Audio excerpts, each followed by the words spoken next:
Alert mode में कांग्रेस। इसी को देखते हुए बड़ी खबर आ रही है देहरादून से, जहां अलर्ट मोड में कांग्रेस। विधानसभा चुनाव को लेकर अलर्ट मोड में कांग्रेस आलाकमान। दीपिका पांडे सिंह नए सह प्रभारी नियुक्त। उत्तराखंड के लिए नए सह प्रभारी रूप में दीपिका पांडे सिंह। 6 महीने पहले देवेंद्र यादव को किया गया था नियुक्त। वहीं यादव से पहले अनुग्रह नारायण सिंह प्रदेश प्रभारी थे। बता दें कि अब दीपिका पांडे सिंह को जिम्मेदारी सौंपी गई है। वहीं दीपिका अखिल भारतीय युवा कांग्रेस की महासचिव भी रह चुकी हैं।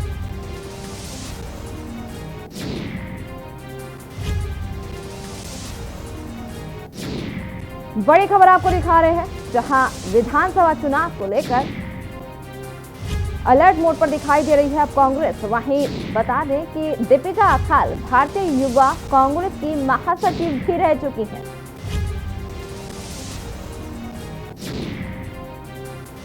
छह महीने पहले देवेंद्र यादव को किया गया था नियुक्त, लेकिन अब यादव से पहले अनुग्रह नारायण सिंह प्रदेश प्रभारी थे, जिसके चलते अब दीपिका पांडे सिंह को जिम्मेदारी सौंपी गई है। दीपिका अखिल भारतीय युवा कांग्रेस। देहरादून से बड़ी खबर, जहां अलर्ट मोड पे अब कांग्रेस आलाकमान। वहीं विधानसभा चुनाव को लेकर अलर्ट मोड पे अब कांग्रेस दिखाई दे रही है। दीपिका पांडे सिंह नए सह प्रभारी में नियुक्ति हुई है उनकी। वहीं उत्तराखंड के लिए नए सह प्रभारी के रूप में दीपिका नियुक्त की गई है। बता दें कि कांग्रेस अध्यक्ष सोनिया गांधी के निर्देश पर झारखंड की विधायक दीपिका पांडे सिंह को उत्तराखंड का सह प्रभारी नियुक्त किया गया है। वहीं अखिल भारतीय कांग्रेस कमेटी के महासचिव केसी वेणुगोपाल की ओर से जारी पत्र में कहा गया कि दीपिका पांडे सह प्रभारी राजेश धर्मानी के साथ और प्रदेश प्रभारी देवेंद्र यादव के साथ उत्तराखंड कांग्रेस को मजबूत करने में अपना योगदान देंगे।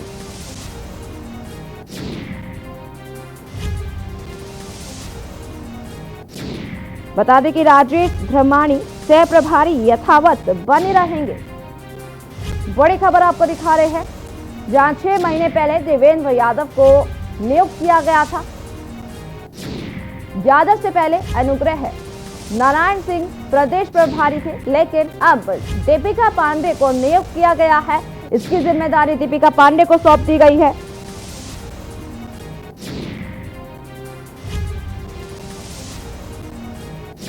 कांग्रेस आलाकमान ने दीपिका पांडे सिंह को उत्तराखंड का नया सह प्रभारी बनाया है।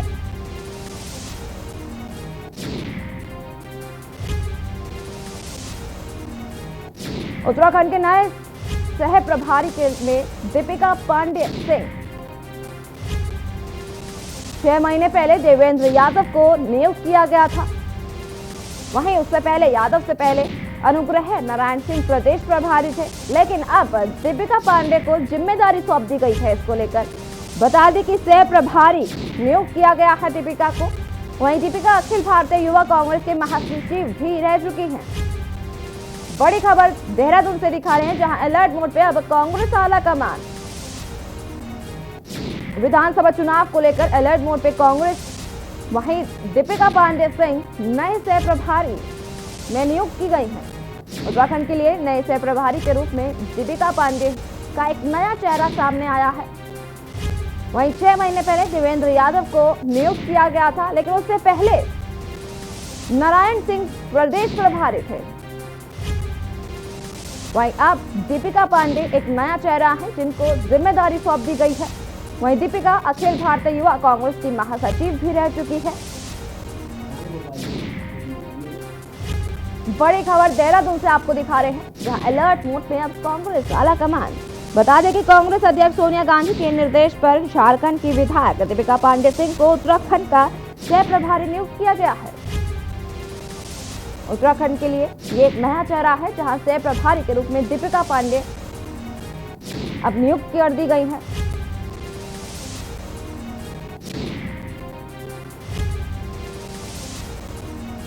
नारायण सिंह पहले प्रदेश प्रभारी थे, वहीं अब दीपिका को नियुक्त किया गया है। इस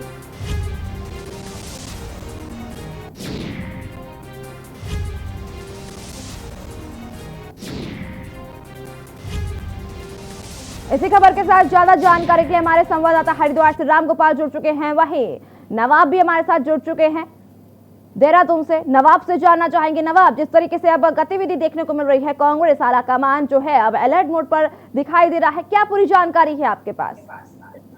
देखिए, दीपिका पांडे को जो है सह प्रभारी बनाया गया उत्तराखंड कांग्रेस का, और देखा जाए तो आने वाला वक्त जो है वो चुनाव का वक्त है।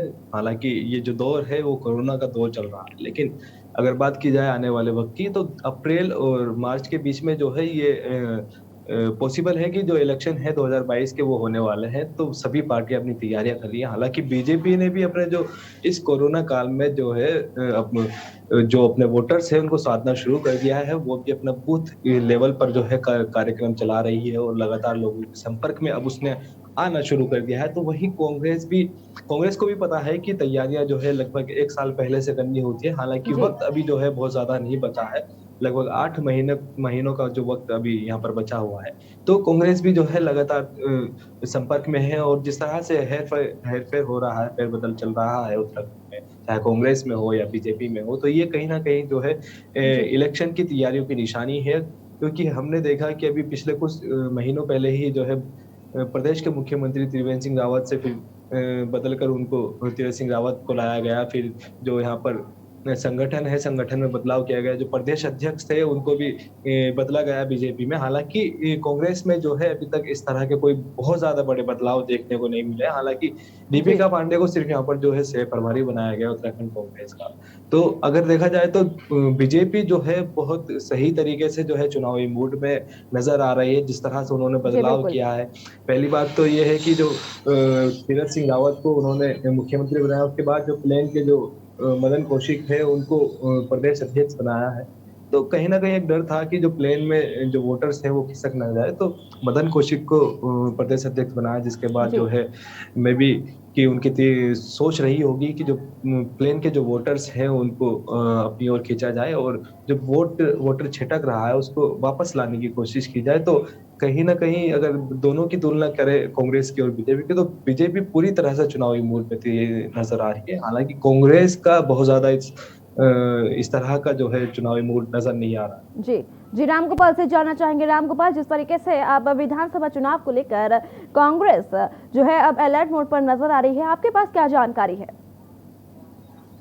बिल्कुल, देखिए, जिस तरीके से अब कोरोना काल चल रहा है, तो जो पार्टियां हैं, कांग्रेस हो या फिर आम आदमी पार्टी हो, बीजेपी हो, सभी जो है एक कोरोना काल में, यानी कि वोटर्स की बात करें या फिर जिस तरीके से असहाय लोग, गरीब लोग हैं जिनको मदद जो कर रही हैं, तो एक तरीके से एक चुनावी दंगल भी इसको कहा जा सकता है। क्योंकि जो आम आदमी पार्टी है वो भी अपना परचम जो है लहराने की एक पूरी तैयारी में है। क्योंकि जिस तरीके से एक चुनावी, यानी कि जो विधानसभा चुनाव अब जा नजदीक है, उसको लेकर के अपनी तैयारियां में जो है लगी हुई है। और साथ में जिस तरीके से जो कोरोना काल चल रहा है, उस कोरोना काल में अपने जो एक वोटर्स है उसको अपनी तरफ लुभाने को लेकर के जो कार्यक्रम पार्टियों द्वारा किए जा रहे हैं, वो एक देखने वाली बात है। क्योंकि पार्टी चाहे कोई भी हो, कांग्रेस हो या फिर बीजेपी हो या फिर क्या बोलते हैं आम आदमी पार्टी हो, सभी अपनी अपनी जो है एक चुनाव के जो प्रचार प्रसार हैं वो कहीं ना कहीं यहाँ देखने को मिल रहा है। जिस तरीके से व्यापार हो,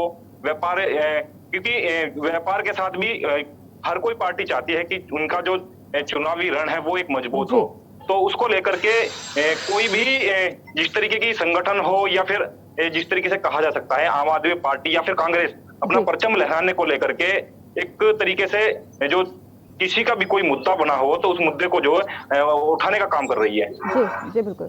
नवाब से जानना चाहेंगे, नवाब, जिस तरीके से दीपिका सिंह अब सह प्रभारी बनी है, उनका क्या कुछ रिएक्शन देखने को मिल रहा है, क्या कुछ कहना है उनका? भी उनका कोई दौरा यहाँ पर खास हुआ नहीं है जब से वो सह प्रभारी बनी है। हो सकता है कि कुछ वक्त में उनका दौरा हो, लेकिन बात की जाए उत्तराखंड कांग्रेस की, तो कांग्रेस इस पूरे जो है कोरोना काल में पूरी तरीके से हमलावर रही है बीजेपी को लेकर, और लगातार बीजेपी की आलोचना करती रही है, सवाल पूछती रही है। हालांकि बीजेपी का जो संगठन है उत्तराखंड का, वो भी काफी परेशान रहा। उन्होंने मौन व्रत रखा, उधर से उन्होंने भी उपवास रखा। तो उपवास जो है खूब खेला गया इस कोरोना काल में। अभी भी जो है राजनीति पूरी तरह से चरम पर है कोरोना काल में।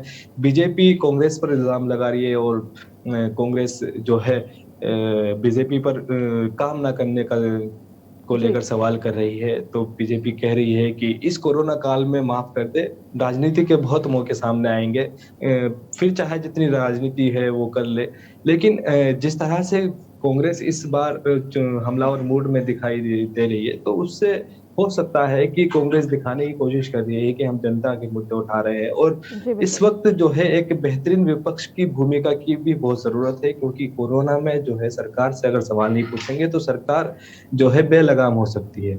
तो इस वक्त जो अगर कांग्रेस को देखा जाए तो जिस तरह से पूरे मूड में नजर आ रही है, तो कहीं ना कहीं कांग्रेस का भी जो है 2022 को साधने की कोशिश कर रही है कांग्रेस। और हर पॉलिटिकल पार्टी चाहती है कि इस वक्त जितना कोशिश हो आम जनता के साथ जुड़े जुड़े रहे, और उनकी जो समस्या है, चाहे किसी भी तरह की मेडिकल सुविधाओं की समस्या हो या दवाइयों की या खाने पीने की समस्या हो, उनको जो है किसी तरह जो सुलझाया जाए, उनको मदद पहुंचाई जाए। आम आदमी पार्टी लगातार जो है बेहतरीन काम कर रही है जी। उत्तराखंड में स्वास्थ्य सुविधाओं को लेकर, क्योंकि जब से कर्नल अजय कोठियाल ने आम आदमी पार्टी ज्वाइन की जी। है, तो वो लगातार जो है पहाड़ी क्षेत्रों में जहां पर कोरोना थोड़ा बढ़ा है, तो वहां पर जो है अपनी टीम भेज रहे हैं। उन्होंने एक मुहिम चलाई है उत्तराखंड में हर गांव कोरोना मुक्त, जो कि पहाड़ी क्षेत्रों पर बहुत ज्यादा उन्होंने उनकी जो टीम है वो ध्यान देगी, क्योंकि पहाड़ों में अगर कोरोना फैल जाता है बहुत भारी से बड़े स्तर पर, तो उसको कंट्रोल करना थोड़ा मुश्किल हो जाएगा। तो इस लिहाज से उन्होंने जो है अपनी जो है लगभग 10,000 वॉलंटियर की जो जी। टीम बनाई है, उसके बाद जो है उन टीम को अलग अलग जो गांव हैं पहाड़ के, तो उनको वहां पर भेजा गया है, ताकि वहां पर जो गांव है उनकी मॉनिटरिंग की जा सके, वहां पर जो जी। उनका टेम्परेचर है वो नापा जा सके, उनको जो क्वारंटाइन की जो व्यवस्थाएं हैं उसको सुदृढ़ बनाया जा सके। बहुत सारी ऐसी चीजें हैं जो उन्होंने अपनी प्लान को लेकर जो है मीडिया से पिछले कुछ समय पहले जी। बताया था। हालांकि अगर बात की जाए देहरादून में, तो देहरादून में भी उन्होंने 20 बेड का जो है एक हॉस्पिटल तैयार किया था टेम्पररी, जी। जो कि कोरोना के मरीजों के लिए काफी सुविधाएं उसमें थी। अगर वहां पर लोग जाते हैं तो बहुत अच्छा इलाज वहां पर हो सकता है। जी। आर्मी की तर्ज पर जो है उन्होंने वो अस्पताल बनाया था, और उसमें आर्मी का भी बड़ा सहयोग था। तो कर्नल अजय कोठियाल खुद आर्मी से हैं, तो वो इस मुहिम में जो है जो आर्मी के लोग हैं उनको जी। जोड़कर जो है उनकी मदद से जो है लोगों को मदद कर रहे हैं, कि ताकि जो कोरोना पर काबू पाया जा सके। उनकी एक फाउंडेशन है, यूथ फाउंडेशन, जो कि जो नौजवान युवा है उत्तराखंड के, उनको ट्रेनिंग देती है, उनको जी। तैयार करती है आर्मी के लिए, और बहुत सारी जो सरकारी नौकरियां उनके लिए तैयार करती है। तो उन वॉलंटियर्स को भी जो है इन पूरे कामों में लगाया गया है इस पूरे कोरोना काल में, ताकि जो है लोगों की ज्यादा से ज्यादा मदद कर सके और ज्यादा से ज्यादा जो लोगों से के बीच जी। में पहुंचा जा सके। तो जिस तरह से आम आदमी पार्टी की धरातल पर काम कर रही है, तो इस बार जो सिचुएशन है वो बहुत ज्यादा टफ होने वाली है, क्योंकि हर बार मुकाबला जो रहता था वो बीजेपी और कांग्रेस के बीच में रहता था। हालांकि उत्तराखंड जी। क्रांति दल भी यहाँ का प्रदेश का अपना दल है और क्षेत्रीय दल है, लेकिन उत्तराखंड क्रांति दल ने जिस तरह से शुरुआत की थी वो बहुत शानदार शुरुआत थी, जी। लेकिन फिर उत्तराखंड क्रांति दल का जो है पोलिंग शुरू हो गई थी, और उसके बाद जो है अभी तक उत्तराखंड क्रांति दल कहा तो जाता है कि क्षेत्रीय दल है, लेकिन वो अभी तक उस स्थिति में नहीं उठ पाया जी। जिस तरह से आम आदमी पार्टी ने तीसरे विकल्प के तौर पर जो अपनी पहचान बनाई है, वो तारीफ के काबिल है। और आम आदमी पार्टी लगातार जो है धरातल पर काम कर रही है और जी। चाह रही है कि जितने ज्यादा से ज्यादा वोटर्स हैं उनको लुभाया जा सके, उनको बताया जा सके क्योंकि आम आदमी पार्टी के पास एक जो है ऑप्शन है पब्लिक को देने के लिए, क्योंकि हम उनकी सरकार जी। जी दिल्ली में नवाब, हो, आपसे 2 बार से नवाब सरकार आपसे और भी जानकारी हासिल करेंगे। हमारे साथ राम गोपाल मौजूद है। राम गोपाल से जानना चाहेंगे। राम गोपाल, जिस तरीके से अखिल भारतीय कांग्रेस कमेटी के महासचिव जो है केसी वेणुगोपाल की ओर से एक पत्र भी जारी किया गया है, इसको लेकर क्या जानकारी है, इसको लेकर आपके पास?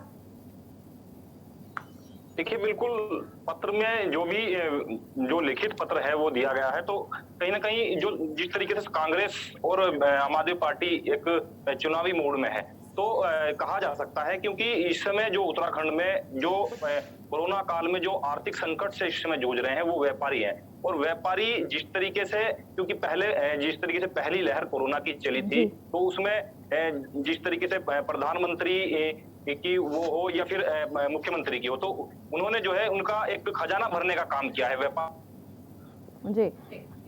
जिस तरीके लेकिन इस समय जिस तरीके से लगातार अब कांग्रेस जो है अलर्ट मोड पर नजर आ रही है, नवाब से जानना चाहेंगे। नवाब, जिस तरीके से आप लगातार बता रहे हैं कि कोरोना काल में कांग्रेस ने काफी ज्यादा अच्छे काम किए हैं, हॉस्पिटल्स बनाए हैं, वहीं लोगों की मदद भी की है, तो क्या देखने को मिल रहा है देहरादून में जो अब विधानसभा चुनाव होंगे, देहरादून में क्या अब कांग्रेस को लेकर क्या अपना नाम कमा पाएगी? जिस तरीके से कांग्रेस को अभी कुछ पिछले जो महीनों में हम देखते आ रहे हैं कि बीजेपी अपना रणभूमि तैयार करते हुए नजर आ रही है, बीजेपी लगातार जीत के मुकाम पर हासिल कर रही है, लेकिन कहीं ना कहीं कांग्रेस जो है उसको देखते हुए बीजेपी के अगर हम कंपेयर करें तो काफी ज्यादा नीचे आती हुई नजर आ रही है। लेकिन जिस तरीके से आप बता रहे हैं कि कोरोना काल में कांग्रेस ने काफी ज्यादा अच्छे काम किए हैं, इसको देखते हुए सवाल अब ये उठता है कि क्या विधानसभा चुनाव में अपना मुकाम हासिल कर पाएगी कांग्रेस? देखिए, कांग्रेस ने कई सारी जो है एक मुहिम चलाई थी, कांग्रेस ने पूरे देश भर में एक मुहिम चलाई थी, सांसें कीमती हैं, और उसी के लेकर जो है उत्तराखंड में भी जो कांग्रेस के लीडर्स हैं उन्होंने लोगों की मदद की, ऑक्सीजन सिलेंडर पहुंचाए, आईसीयू बेड्स की मदद, आईसीयू बेड्स जो है वो लोगों को दिलाए, मतलब कि हर तरह से दवाइयों से लेकर हर चीज जो है मुहैया कराई गई, फ्री एम्बुलेंस की सुविधा भी यहाँ पर दी गई। एक जो है बात की जाए कोविड कंट्रोल रूम की, तो कोविड कंट्रोल रूम भी बनाया जिसमें लोगों के फोन अगर आते हैं तो उनको मदद की जाती है। तो अगर इस लिहाज से देखा जाए तो कांग्रेस जरूर अपनी जो है जमीन तैयार करने की कोशिश में है, लेकिन अगर बात की जाए इस वक्त हालात की, तो देखिए उत्तराखंड की जो कांग्रेस की जो भूमिका है वो इस वक्त किसी से छुपी नहीं है, क्योंकि कांग्रेस का जो आपस में जो मनमुटाव है नेताओं में, बड़े नेताओं में, चाहे वो हरीश रावत का प्रीतम सिंह से देखे या हरीश रावत का इंदिरा हृदय से देखे, तो ये बड़ी राजनीति जो है अक्सर कांग्रेस को घाटा देकर जाती है, और 2017 में भी ये सब चीजें देखने के लिए मिली है। तो अगर कांग्रेस को कुछ भी ना करे तो अगर कम से कम अगर संगठन में जो अपने रार है अगर उसको ही खत्म कर दिया जाए तो वो काफी बेहतर कांग्रेस के लिए साबित हो सकता है। हालांकि पहले भी कई बड़े लीडर्स जो हैं वो कोशिश कर चुके हैं कि जो एक खटास है हरीश रावत की कहे या प्रीतम सिंह की कहे या कोई भी गुटबाजी की बात करे वो खत्म हो जाए, तो वो राहुल गांधी तक नहीं करा पाए। तो ये सबसे बड़ी चुनौती है कि आपसी रार को खत्म कर कर कब ये एकजुट होंगे ताकि जो बेहतर प्रदर्शन कर पाए, क्योंकि कांग्रेस की जो सबसे बड़ी परेशानी है उत्तराखंड में वो गुटबाजी की परेशानी है। और हालांकि कई बड़े नेता भी है उत्तराखंड में कांग्रेस के, हरीश रावत एक बड़ा नाम है, तो दो जो प्रीतम सिंह है और हरीश रावत है दोनों में काफी जो अनबन रहती है, लेकिन हालांकि सभी जानते हैं कि हरीश रावत जी का क्या कद है और तभी पार्टी भी इस बात को मानती है। इस वक्त हरीश रावत जो है प्रभारी है। जी नवाब, जिस तरीके से अब लगातार अब जिस तरीके से अब अलर्ट मोड पर कांग्रेस आलाकमान अब अलर्ट मोड पर नजर आ रही है और बार बार शायद जिस तरीके से विधानसभा चुनाव को लेकर के अब अलर्ट मोड पर है कांग्रेस, वहीं नवाब इस पूरी जानकारी के लिए आपका बहुत बहुत शुक्रिया। रामगोपाल, इस पूरी जानकारी के लिए बहुत बहुत शुक्रिया आपका। वहीं अलर्ट मोड पर अब कांग्रेस, याद बता दें कि जिस तरीके से अब दीपिका पांडे सिंह को जिम्मेदारी सौंपी गई है, सह प्रभारी बना दिया गया है। दीपिका अखिल भारतीय युवा कांग्रेस की महासचिव रह चुकी हैं। देहरादून से बड़ी खबर के साथ आपको बता रहे थे, जहां अलर्ट मोड पे अब कांग्रेस आलाकमान, वहीं विधानसभा चुनाव को लेकर अलर्ट मोड पे कांग्रेस आलाकमान। वक्त हो चला एक छोटे से ब्रेक का, ब्रेक के बाद जल्द हाजिर होंगे। आप देख रहे हैं के न्यूज, खबरों का सारथी। कोरोना काल में हर जरूरत या समस्या के समाधान के लिए सभी दिल्ली वासी बस याद रखें एक नंबर 1031।